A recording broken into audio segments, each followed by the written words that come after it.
Hi, everybody. Welcome to tonight's event. I'm John Peterson, and I teach music theory at the School of Music here at JMU. And tonight, I'm really thrilled that we'll get to hear from Dr. Phil Ewell. Dr. Ewell is Associate Professor of Music Theory at Hunter College, as well as a faculty member at the City University of New York Graduate Center. And for this academic year, Dr. Ewell was named a Fellow of the American Council of Learned Societies in light of his recent work on critical race studies, which has been very widely read in music theory and beyond, and which we'll be really excited to talk about more in just a minute. In addition to his work on critical race studies, Dr. Ewell also studies Russian music, and he's an accomplished cellist, performing in classical ensembles and as part of backup bands for people such as Stan Getz, Johnny Mathis, and Frankie Valli and the Four Seasons. Phil, it's really a pleasure to get to talk with you tonight. Thanks for having me at JMU. Thanks, John. Hi, everybody. Great to be here. I'm going to start actually by deviating from my plan that I sent you. Sure, of course. No problem at all. Ask what it was like to play with Frankie Valli in the Four Seasons. Oh, that was a great gig. That was, goodness, when was that? That was maybe the late 90s or early 2000s. Can't quite remember. It was at Hershey Park in Pennsylvania, and he was already pretty darn old. And I remember, you know, the pipes just weren't quite there. So he'd be like, Shelby.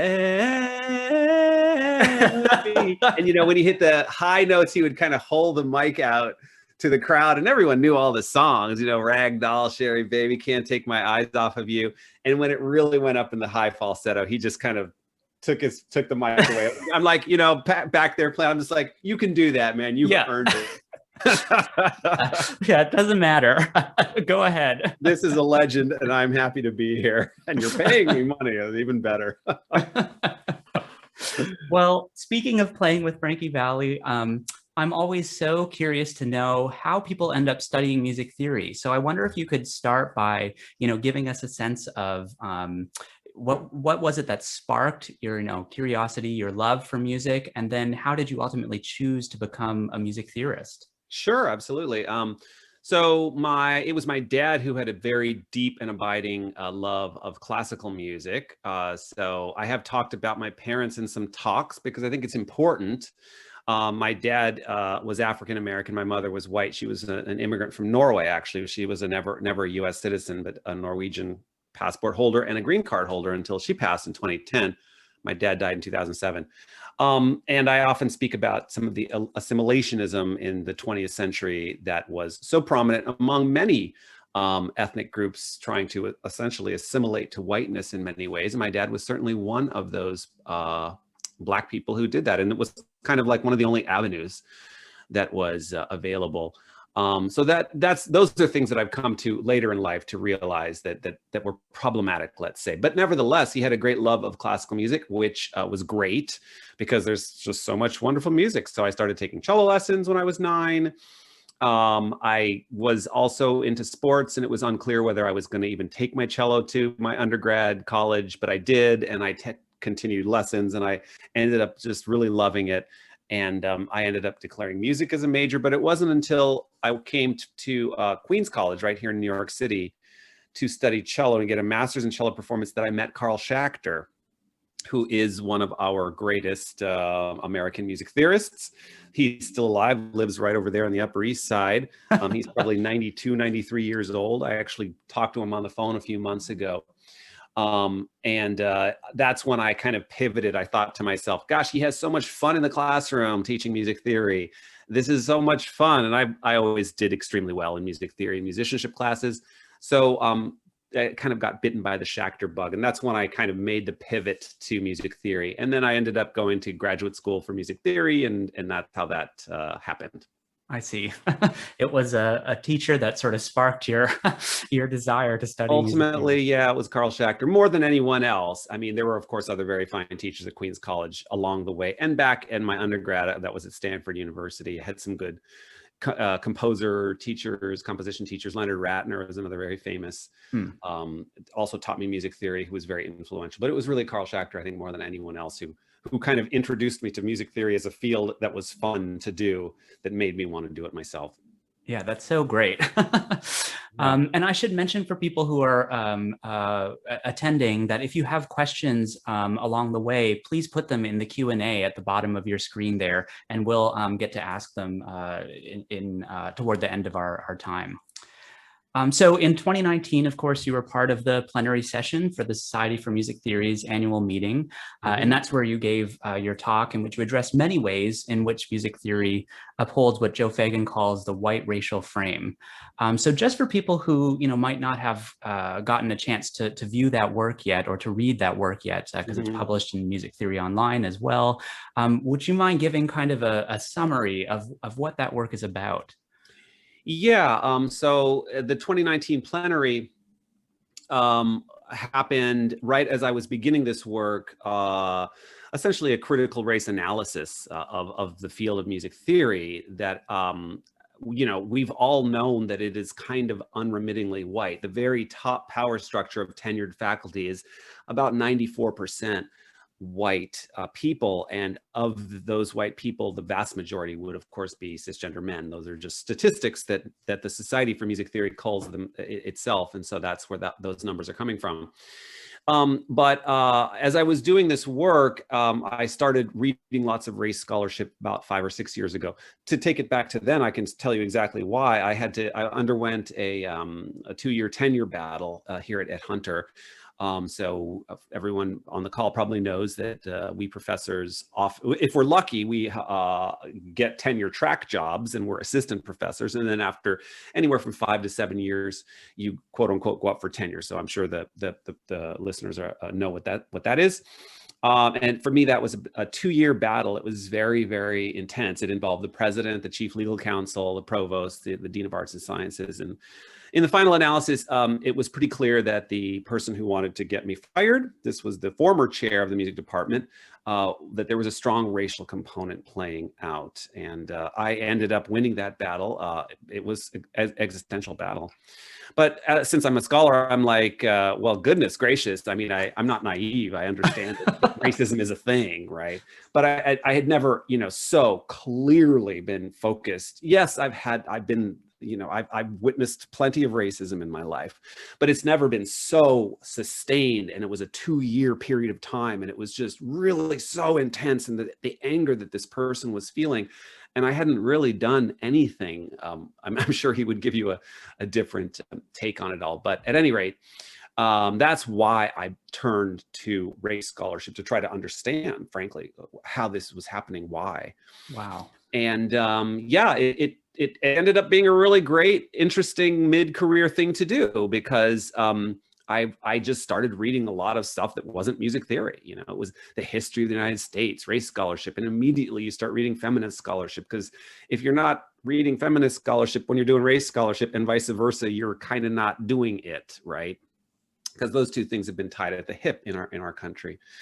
And then I have a really great friend. Of course, you know the name Joe Strauss. He's a colleague of mine at the CUNY Graduate Center, but he also was very supportive of this work. He was supportive of me during my tenure battle too. And to be honest, I wouldn't even be here right now if it weren't for Joe and his steadfast support and allyship and friendship. So he knew of this work, and he said, goodness, there's going to be a plenary, and we should think about trying to get you as part of one of the 4 people, because there are these issues that we need to talk about. So if ever, I jokingly say, I blame you, Joe. And of course, he's like, okay, thanks, Phil. That's great. Yeah, right. Yeah. I'm to blame for anything bad that's happened. Just blame Joe. But seriously, it was great that he supported that. And that's kind of how the 2019 plenary came to pass. And it was actually a lot of fun. It was very invigorating. So it sounds like the plenary was kind of put. I'm sorry, I didn't quite lay out how the white racial frame plays into that. That's okay. That was where I was going. Yeah. So that was a friend of mine, another mentor of mine, Jessie Daniels, sociologist, superstar sociologist at Hunter College. I was working with her as part of a program to like mentor mid-career scholars. And she suggested, she had actually worked with Joe Fagan some years ago. And she said, what you're writing about here, I think would work really well with Joe Fagan's concept of the white racial frame. and it just kind of gave me all this language that I had been lacking. Frankly, I was leaning a little too heavily on Ibram Kendi and his work, and Joe's work. He's another hero of mine. He's probably 82, 83 years old, but he still teaches at Texas A&M University. He's a white cisgender man, and I'm always so impressed with white cisgender men who just have this deep understanding of race, and they do this amazing scholarship. And it need be said, because it's harder. It's harder to see and understand these things if you're not part of a marginalized and minoritized group. The way that Joe is not. So I really give him lots of credit. We've become friends online after that talk. So the right racial frame, though, just basically it's pretty much what you think it is. It's the understanding of history through the lens of whiteness, and understanding things through this white racial frame, understanding that there are many stereotypes and privileges, of course, but I'm lacking the words right now. There are things that are baked into the American experience that we often that don't get noticed, and this has to do with the aspect of white racial framing, which is whiteness generally has a leg up. People think of it as better for whatever reason, and there are many reasons they might think of it as better, versus non-whiteness, which doesn't have the same level of privilege in our society. I mean, if you look at the structures of American society, we all should know that all of the presidents, bar one, were white. Virtually all the Supreme Court justices over our 230, 40-year history have been not just white, but white cisgender men, et cetera, et cetera, et cetera. Has Professor Fagan interacted with your work at all then? I'm assuming since you have become friends. Yes, he has. We often have back and forth on email. He's one piece that he just published mentioned a talk that I gave and put out some of the ideas and some of the anger and some of the responses that I've gotten. And he was using that as data in an article that he had co-written with one of his students at Texas A&M. Also, I've just heard from a few of his students who've said, one in particular, who maybe half a year ago wrote me that I've seen a lot of people apply a lot of Joe's ideas over the years, and I have to say this is one of the most interesting applications because it has had a big impact. Now, the impact probably wouldn't have been as well. It definitely would not have been as big if it weren't for the Journal of Schenkerian Studies, which you probably want to bring up, and that's fine, because that kind of turbocharged the ideas of the talk that I gave, and in fact, gave it a much bigger platform. So in that sense, that was actually a good thing, despite the fact that the journal issue itself was quite questionable. Right. Yeah. Actually, I wasn't sure, whether to bring it up or not, honestly, sure. Because I on the one hand, I don't want to give it, more press than it deserves. But, as you say, it certainly has been kind of a flashpoint in the field. And I think that it has, oddly propelled, the conversation into kind of the spotlight a little bit. Yeah. Well, yeah, that's exactly right, John. It's, in retrospect, thinking back to, well, of course, there was a talk that I gave in November 2019, and then this journal issue, volume 12 of the Journal of Schenkerian Studies came out. I think it was late June, roughly, of 2020. And it was so egregious, the anti-Blackness, the anger, the hate, it was actually quite like the 2-year tenure battle that I had to endure. But that was just one person, and it was quite behind the scenes. But this was just kind of like, here's anybody who's interested in music theory, there you go. It's just out there. I mean, technically, you have to pay for the journal, but once it became so clear that this was a special issue, so to speak, then it more or less just made the rounds, and you can just grab a PDF online, I imagine, right now. But in retrospect, I guess I could say two things.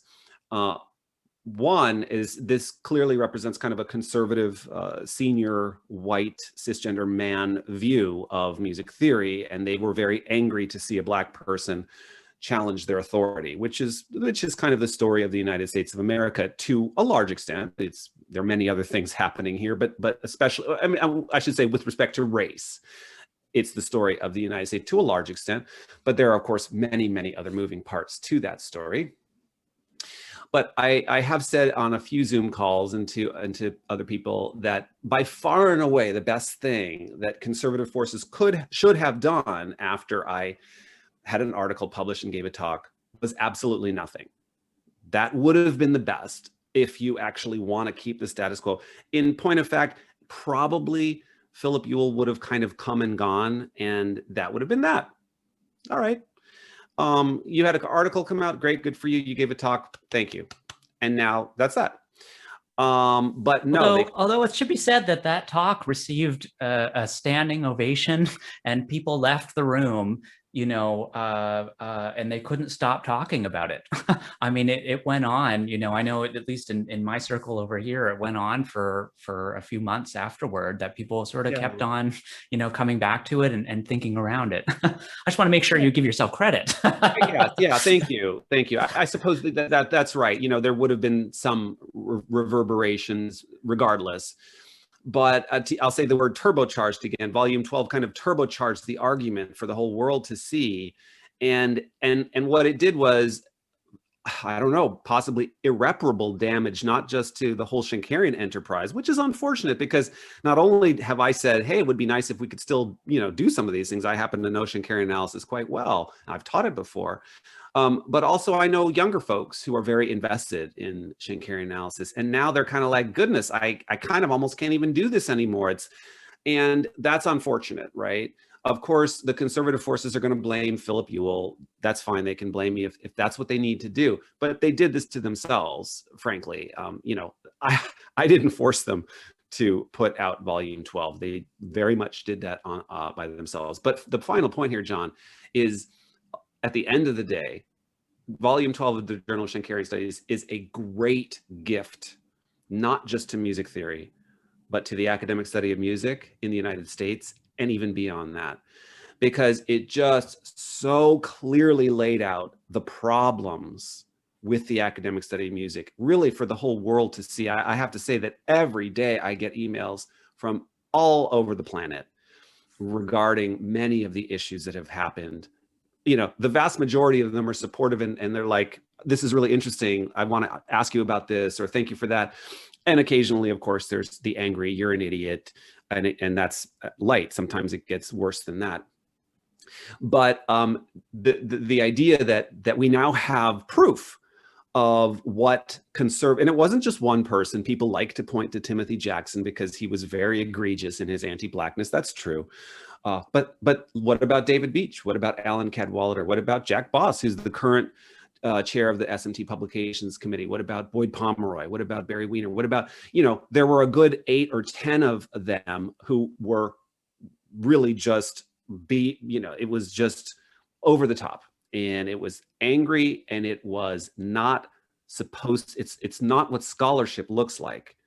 Right. It was emotional, and it proved that this is part of what music theory is to a very large extent, to a significant extent. And we can't just act like it's not any longer. And so with that is a great gift, because now we really can see, okay, we really have to rethink how we do this. And it's great because things are happening faster than I thought that they ever would, and moving in a positive direction. The other thing that's so interesting, I think, about that is how that issue sparked international, you know, sort of notice of what's going on. I think about the sort of letter that was drafted in Europe that was kind of, you know, almost as if they were arbitering this dispute between, you know, you and the Journal of Schenkerian Studies, and that sort of further exposed that actually there's a large problem within the field of music studies writ large, you know, internationally, that we have to address, really, I think. Yeah, we have to come to terms with it. And again, it just kind of shows, like any impartial observer who looks at this is going to say, that's a problem. Volume 12 is a problem. Not many people are going to look at my long article or my blog post and say, this guy is, well, there's certainly many people who are going to say I'm wrong about these things. That's fine. But not many people are going to say, how can I say it? It's not just that he's wrong, he's evil, kind of. He's just, impartial people are going to say, well, this is a position that this person has taken, and it is based in some race scholarship and feminist scholarship, and there are lots of citations, and he has thought about this. I mean, and then they might say, but I disagree. Okay, and that's fine. But when you clearly see that it's way beyond that, then all of a sudden you realize that this is bigger than just Heinrich Schenker. Goodness, it's way bigger than just Heinrich Schenker. It has to do, frankly, and this is the first time I've said it tonight, it has to do with the history in the United States of our patriarchal white supremacy, or our white supremacist patriarchy. Those two things were tied at the hip in our history. And it's an impossibility that the academic study of music and our music institutions, which started more or less in the 19th century, were not reflective of the history of the country. And the whole idea, oh, that was then, this is now, people don't really believe that anymore. You can't just sever it off and say, there was slavery in the 19th century, now there isn't, so get over it. People, there's still people who are going to say that, but most people are like, no, this is still actually a thing, and we need to think about it. And it's really great to see that the people who want to just sweep it under the rug have more or less lost that argument, so much so that we now just have open conversations about how to move forward. They can come along if they want, but there are conservative forces who won't, and that's fine. They're welcome to stay where they are. But they have more or less lost the argument about whether, whiteness and maleness actually affected the academic study of music. Now we can say with certainty, it has, and we need to have adult conversations about how to move forward. Right, it has, and as you said, they have proved it. They have proven themselves. It way better than I have, and I think I did a pretty good job in my 18,000 word article. But their reaction more or less just sealed the deal for the impartial observer, I think. Well, has it been overwhelming, I guess, the reaction that you've received? I mean, I'm imagining you just get hundreds of emails coming at you every week from many different places, and calls for you to, I mean, you've been speaking all over the country via Zoom, and you've got all these projects kind of on the go, books and things. How has that felt for you? Has it been really overwhelming? It has been very overwhelming in many ways. Fortunately, I have an ACLS grant in the name of Susan McClary and Rob Walser, which is great because I wouldn't be doing this unless they had done what they did in the 90s and after that, especially Feminine Endings by Susan. It was such a great intervention at that time. That kind of set the stage for so many interventions in the academic study of music. But the overwhelming aspect, with that grant has come this year of research leave. So I'm not in the virtual classroom, which obviously saves lots of time.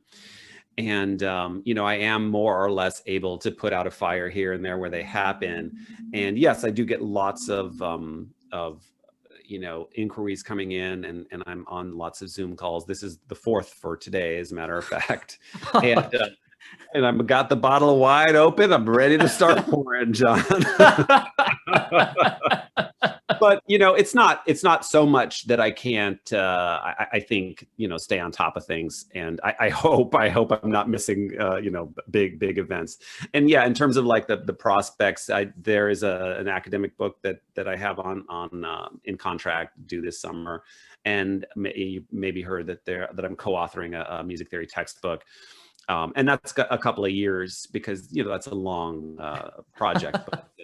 But in a couple of years, hopefully that'll be out, and we'll be that's the kind of practical aspect of some of the things that I talk about a little bit more in theory. Right.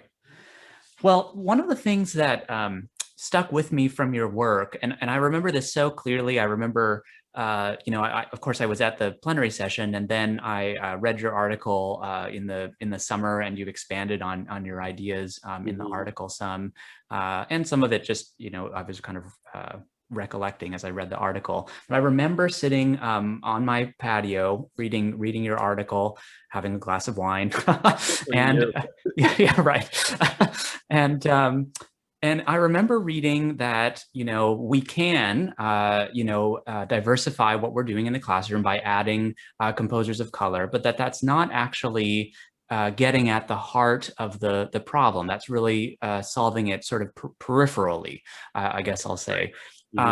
And it struck me so much because, it's something that I had been working on, of course, for years, is getting different repertoire into the classroom, making sure that, representation is happening. And so when I read through your article and read that statement, I thought, my gosh, he's right. What am I going to do about it? It felt so weighty.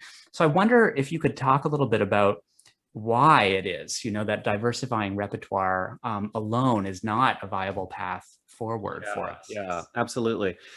So I do have a relatively new blog post that came out on Realm that contextualizes these tweets that I sent out. So in Black History Month in February, I sent out a tweet every day. I planned it all in late January. And so every morning a tweet came out of a Black composer, music theorist who has been erased from history because, people of color were generally erased the same way that women were generally erased.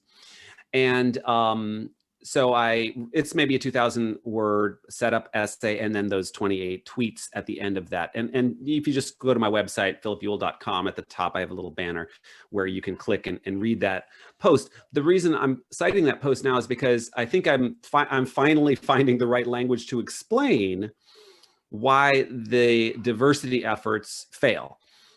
So right now it's no longer really just diversity. It's usually DEI, right? Diversity, equity, inclusivity. And I had said some years ago that diversity is like the oxygen that white male structures need to exist in the 21st century. They, in fact, don't threaten the white male structures of any structure, right? Whether it's a company. The Metropolitan Opera just hired its first DEI chief officer, Marcia Sells. In fact, I had a nice Zoom meeting with her just to kind of, touch base about 2 or 3 weeks ago, a Black woman. And I'm wishing her all the best, but that is a very white male institution. Right. In many ways. So DEI, it's not that it's unthreatening, it's necessary for whiteness and maleness. In fact, that's one point I make in this blog post. White men, cisgender men, love the DEI aspect because it gives them cover. We have a DEI officer. Stop with your criticism. Right. Okay. It's essentially checking boxes. It's unthreatening.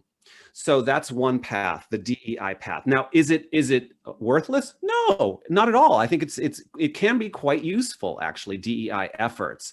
Finding interesting composers who were erased from history because they were not white cisgender men, bringing them into the conversation. That's part of the puzzle. The harder second path that I outline in that blog post is the anti-racism / anti-sexism path. And that's the difficult path that I have been on for the last couple of years. That's the path that says the Society for Music Theory gives outstanding publication awards. They've given 160 and 158 have gone to white people. That's anti-racist. And then I think maybe you went to my Columbia talk a week or two ago, in which I give I think a pretty convincing exposition. I bring up Plessy versus Ferguson, 1896, Louisiana, which instituted the concept of separate but equal. And that's something that's still very much part of American society. And that, in fact, is not diversity. So I don't need to get, maybe that's a little too long to go into that conversation. No, that's fine. It's the anti-racist work, the uncovering of the ugliness that actually is much harder. It's more impactful. And the reason it's more, I should say it's more impactful, it's much harder. And the reason it's much harder is because it threatens white male power. That's the reason. And white cisgender men who have power don't like being directly challenged, especially when the challenging is coming from people who are not white cisgender men themselves. And when you make good points and they land, that's when you get a reaction like volume 12 of the Journal of Shankarian Studies. So, just by adding the Scott Joplin or Florence Price to a program, that's great. But I want to know why the New York Philharmonic has had, by my count, 3 Black tenured members: Sanford Allen violin, Jerome Ashby French horn, and its current principal clarinet, Anthony McGill. And it started in 1842.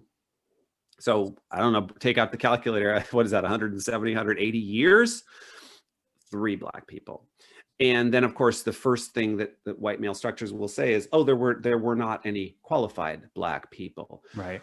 That's not true. It never was. John Thomas Douglas, who wrote an opera, Virginia's Ball, 3-act opera that was premiered at the Stuyvesant Institute in 1868. John Thomas Douglas was born of a slave mother, was a virtuoso violinist who studied in Italy, and with Edward Rapoli, he studied composition, and then he studied in Paris. And he came back, he taught David Manis of the Manis School of Music violin in the 1870s. I guarantee you that John Thomas Douglas was a better violin than any violinist in the New York Philharmonic in the 1870s. In fact, David Manis writes in his autobiography, John would have loved to play professionally in a symphony orchestra, but they didn't take colored people. Actually, I think he wrote they didn't take colored men. They obviously didn't take women either. So those are mythologies that whiteness and maleness, they come together to create these mythologies. Or there were none. There were no artworks of these people, of indigenous peoples, of these. They didn't do it. They didn't write literature. They didn't paint.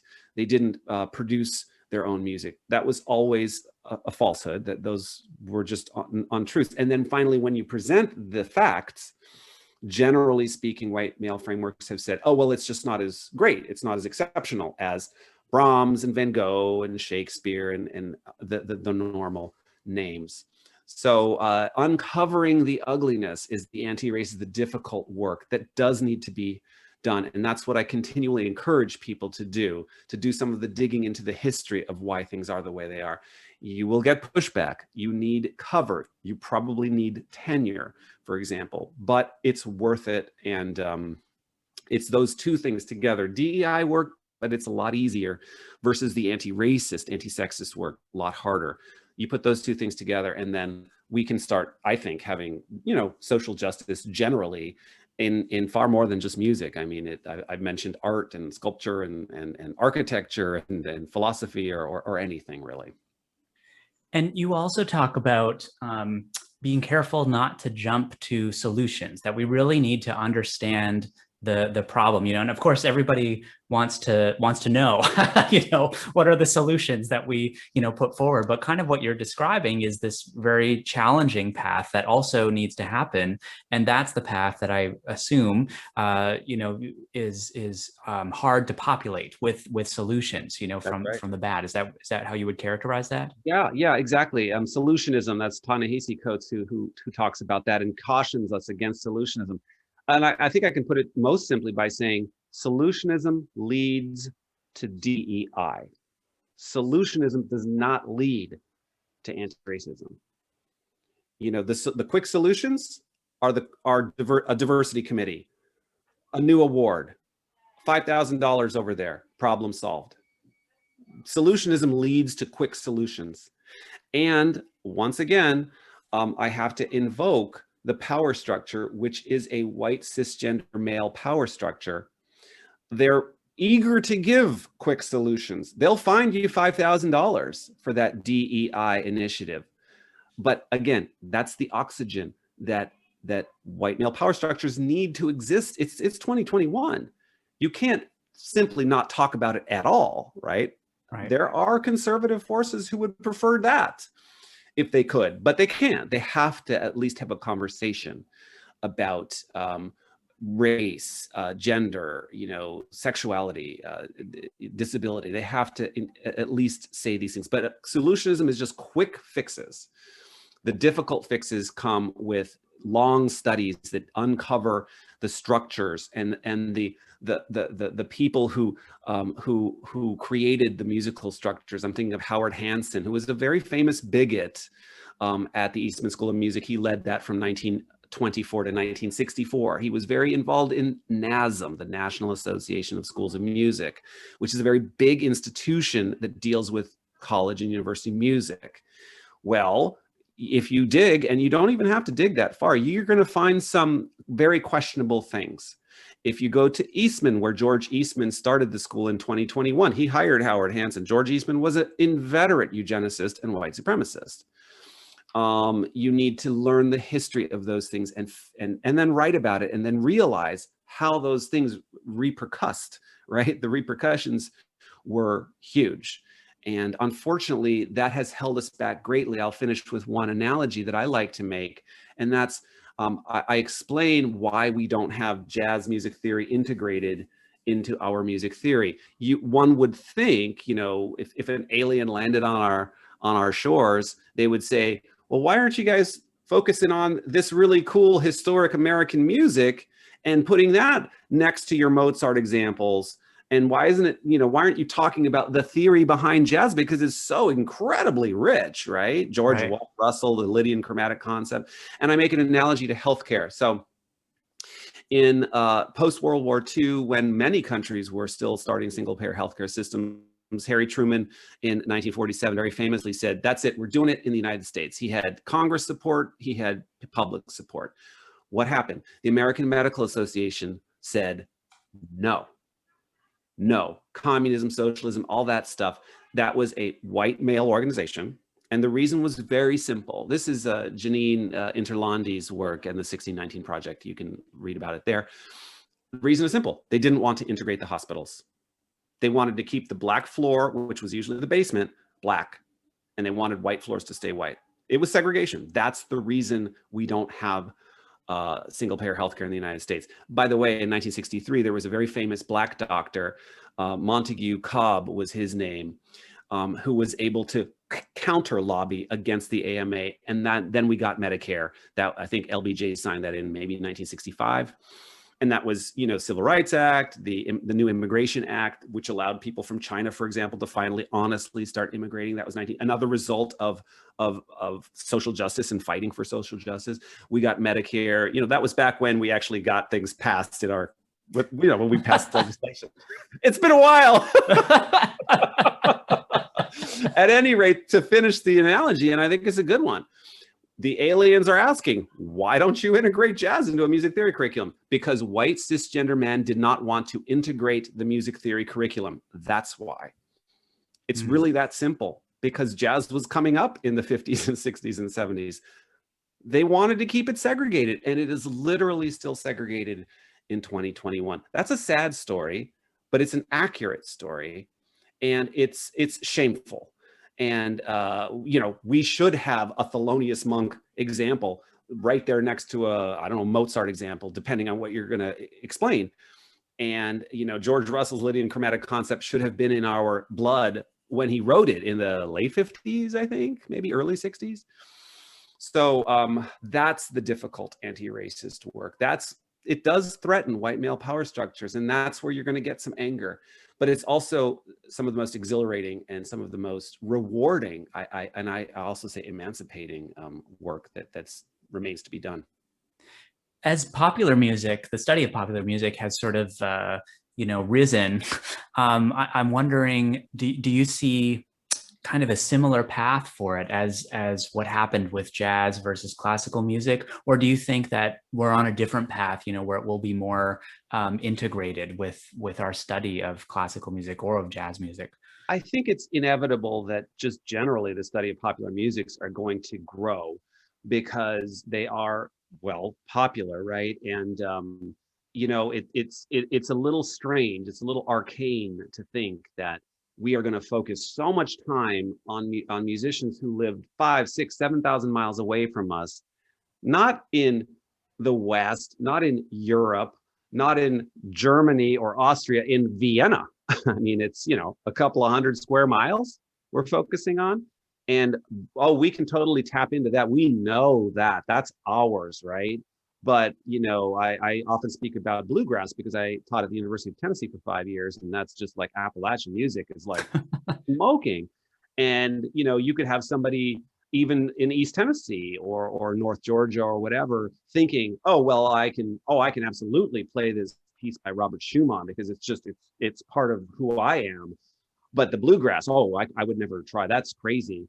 And you're like, well, wait a minute, that's like 50, you know, yards down the road. That's like, and you know, you're talking about 5,000 miles away. Tchaikovsky, that's your music. That's not your music. And then you get into the whole universalist nonsense and, you know, the exceptionalist.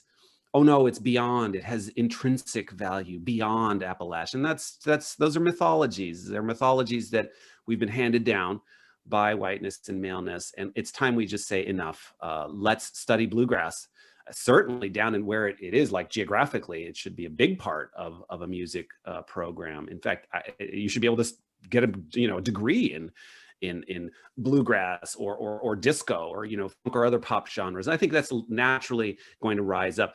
To finish the point about pop genres, you know, so much has been driven by African-American art forms, right? The blues just generally, jazz, disco, funk, now rap, hip hop. I mean, you know, if we had, I think it was maybe Richard Painter, the lawyer who tweeted, if we had representation in our music academies relative to the music that people listen to, you know, we would have music academies probably with 30% African Americans, and then many other races and genders of people, if it were like representative of the actual music out there that really we're engaging with. But instead, we have what we have, and that does, I could take that right back to mid 20th century segregation, you know, and white supremacy and patriarchy, you know, the two things that we all are finally having adult conversations about. It's not about casting aspersions, pointing fingers. It's not about blame. It's about responsibility. And all of us taking responsibility, and especially, yes, white people and white men in particular, just having an adult conversation and having some responsibility. Say, fair enough, yeah. I mean, I'm not saying crazy things here. I'm not saying that Harry Truman wasn't president in 1947. He was. He did do that. These things happened, and we should just, you know, face it and have good conversations like we are here. So, right. Well, I'll ask you one more question before we turn to questions from the audience in the Q&A, and this is just a reminder to to put questions in the Q&A if you have some. So before we get to the Q&A, you know, we've already mentioned that you gave a talk recently at Columbia University, and you mentioned that since DEI work is quite taxing mentally and emotionally, that you're eager to move sort of into the next phase of your research. And you've already mentioned, you know, some of your upcoming projects, although they still sound like they're in the sort of critical race theory vein of thought. Is that sort of your future direction, or are you hoping to sort of, you know, study more Russian music theory and sort of leave some of that behind for a little bit, or what's the path for you forward? yeah, well, that's a great question, John. Thank you. And to be clear, it's the DEI work is actually not the taxing work. It's the anti-racist, anti-sexist work that's very exhausting. Again, the DEI work, that's the unthreatening work that doesn't threaten the power structures. And right. So they're going to be fine. You know, that's when they're going to say, oh, here's $5,000, do this DEI initiative. We're going to have a concert of Black music. Great, do it. We need that. Yes, please. You're not questioning the greatness of Bach by having you know, a ragtime Scott Joplin concert, right? Right. By staging one work by a Black composer or by a indigenous Native American composer or a woman, et cetera, et cetera. It's the anti-racist, anti-sexist that's very, very taxing. And so my work right now is still in those avenues because there's so much to be done. But, you know, like future projects, yes, there's a monograph at the University of Michigan Press that I'm excited about. Will Cheng and Andrew Dell'Antonio are the editors there. They're outstanding. Sarah Cohen's the managing editor for the book, and she's great. And I have 3 great authors, co-authors for the music theory textbook, Rose Abrams and Cora Palfy and Aaron Grant. equally awesome, and I'm learning so much from them. Those are two big book projects, but aside from that, briefly, we're trying to find some funding for some structural institutional support here at Hunter that might kind of take this work to the next level. I've been in contact with an academic editor who's interested maybe in a book series that might highlight some of these things. There have been a couple of other things like that. Out there that I'm thinking of pursuing. And yes, I am a Russianist. Like that's where I cut my teeth. And a friend just emailed me from Moscow, said, "Hey, there's a new we have a new alliance with a university in Heidelberg, Germany. His institute in Moscow and Heidelberg, and we're interested in proposals, and he wants me to submit something to that." So, I'm at this point, I wouldn't mind finding some time in the summer just to kind of, not do anything. Yeah, right. Kind of like go to a beach and like have a daiquiri and all that stuff. I don't know if that's going to happen, but just to have a little break. But I think that for the foreseeable future, working on some of these, what are in effect anti-racist and anti-sexist projects is where my brain will be. And even though it's exhausting, it is actually also exhilarating, especially meeting mid-career scholars. I've known of your name for a while, but it's great to meet you here. And also junior scholars. I consider myself mid-career. I'm associate professor. And junior scholars are they get the stuff that I'm doing so instinctively. And graduate students and undergrads, are you kidding me? I mean, they're kind of leaders in so many ways about these issues. And I often find myself asking grad student friends whom I just kind of trust implicitly. And I have some good friends in CUNY Graduate Center in Columbia here in New York, different places. And I have a kind of a go-to group when I'm giving a new talk and I need to make sure that I'm that I'm not messing up too badly. I'm 55 and I don't get everything at all. I need help. And, it's just been so great to tap into kind of like the new people coming up, and it's really been invigorating. So right. Happy to be part of that. Well, let's take some questions from the Q&A. I asked my colleague Eric Ginnivan to sort of curate for us, so we didn't have to, we could converse without paying attention to the Q&A. So Eric, if you would give us a question, please. Sure. So our first question, how might someone approach challenging the white racial frame in pre-collegiate music education, such as elementary school music or beginning private lessons? Very good question. I have been asked that a few times. It's difficult because, if you are in the K through 12 setting, you are not part of FERPA, right? The Federal Education Rights and Privacy Act from like 72, 73. That's one decent thing Richard Nixon did. And therefore you are, you're very much, but parents, for example, are part of the picture. And when you're 18 and you're in a university, by law, you shouldn't be talking to parents because that's part of FERPA. When you're dealing with K through 12, of course, parents are very influential, and I have an 11-year-old, and we should be. I expect to have a dialogue with my son's teachers and administrators. But it really depends on so many different moving parts. Where are you in the country? Are you in a more conservative place, in a more liberal place in the country? What are the different groups ethnically and culturally that serve your communities? What might they want to see? Those are things that are going to be very, very front and center in dealing with music and a music education in a K through 12 setting. So, you won't be able to do hardcore anti-racist work like I'm doing kind of in a theoretical sense at times, and giving difficult talks sometimes where I, expose some of the things that I consider to be unjust. You won't be able to say the word white the way that I can. One thing that white structures have taught us all over the decades and centuries is now that the word white is almost considered to be a slur in certain parts of the country, or the word whiteness. That's unfortunate because, of course, whiteness can say the word black and brown and Hispanic and Asian and all kinds of things, and nobody bats an eye. But all of a sudden you say the word white and you're like, oh, goodness gracious, he just used the W word. And in a K through 12 setting, you're probably going to be better off by using all of the euphemisms that we've been taught: European, Western, canonical, traditional, core. There are lots of euphemisms for the word white. I wrote about that in a blog post about a year ago.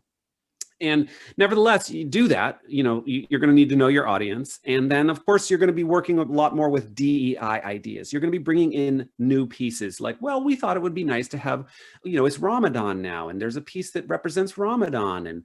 And wouldn't that be nice if we had this piece at a concert or something? And, people can be reasonable, and regardless of where they are on a conservative, liberal, progressive, whatever spectrum. And, if you approach it the right way, I think you'll get some traction. So I hope that answers the question. Good question. I think we have time for at least a few more. Yeah. Sure. Next question. When we study famous composers, we very quickly run into men with problematic ideals like Wagner's anti-Semitism or Percy Grainger's racism. Should the discussions of anti-racism be studied alongside the study of those people's pieces, or in a separate context? For example, discussing these issues in an ensemble class performing their pieces versus discussing during a class specifically that addresses those topics? Great question. Two-part answer. First part is, I would say it's much more useful to have the conversations during the rehearsals, during the engagement with the music, not separate it out, not bifurcate it and say that we're going to just do the performance and then somehow in a separate scenario, we're going to discuss some of the horribleness of a Wagner or Percy Grainger, who was also an anti-Semite too, right? He wasn't just a racist and all that. Oh, look, it's my little one. Hey, buddy. Hi. Give me a few more minutes, okay? The second part, and I think this is a really important part, is I think it's time, and I say this at the end of another talk that I have given a few times. It's really time that we all just kind of begin to look beyond the Wagners and the Percy Graingers, and just to kind of find all of the other people who wrote interesting music, and then making that just the new, not the new norm. I mean, sure, keep playing, all of the problematic people. I'm giving a talk on confronting anti-Semitism in music studies this Friday at UNC Chapel Hill. And I go through the whole laundry list of people who were anti-Semitic. It's a very long list. It shouldn't surprise you. It's not just Wagner. He had to write a book about his hatred. It's a little book about his hatred of Jews in order for us to call him anti-Semitic today. And even so, we have a hard time doing it. And that's not okay. We should openly discuss that and all of the other anti-Semitism that has been part of the academic study of music since the 19th century. But to get back to just having another person be there, well, Harry Lawrence Freeman, Harlem composer who probably died in about 1940 or 50, and he was born in the 1860s, Black, cisgender man. His first opera was premiered here in New York in 1891, Epithalia. And then he went on to write 22 more operas. Of course, he was called the Black Wagner. So of course, we know we don't call him that anymore. He was Harry Lawrence Freeman. How about putting up one of his operas? There are many scores still available. They didn't all burn in a fire somewhere. There are, I don't know if they're all 23 operas still available.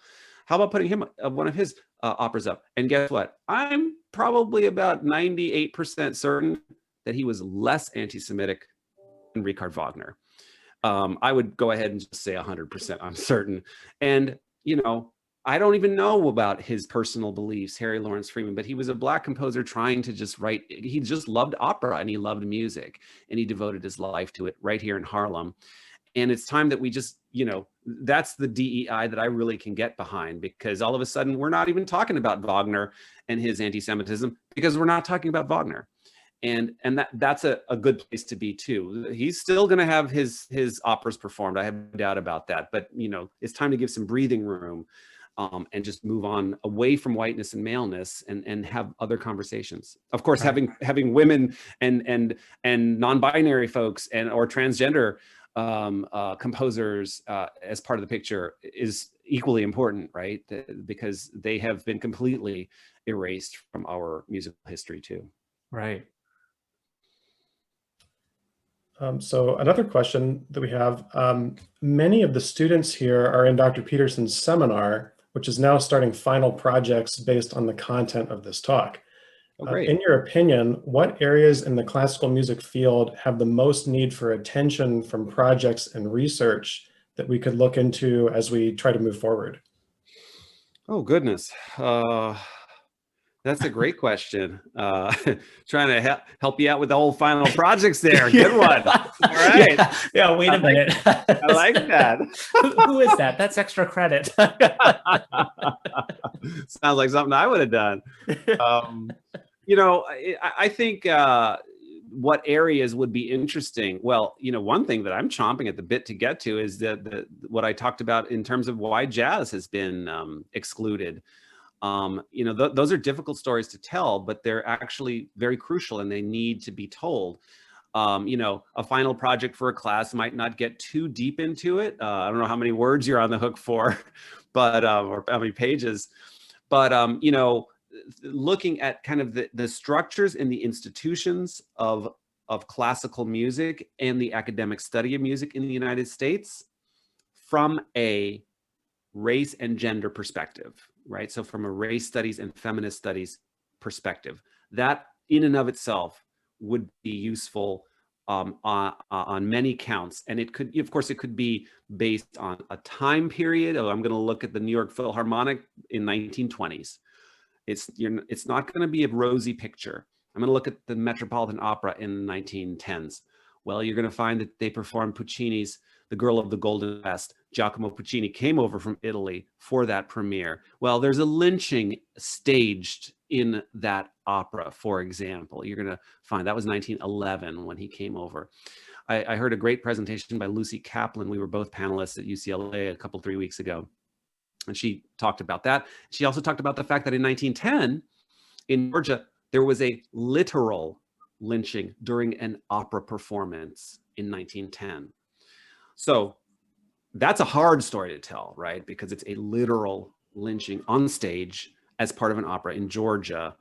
I was just shaken when she talked about that. Lucy Kaplan with a C, C-A-P-L-A-N, who's done some great work exposing some of these things. But hey, I mean, it's out there. Some of the research is out there, and that's part of our history, and it's opera and it's music, and it's very hard.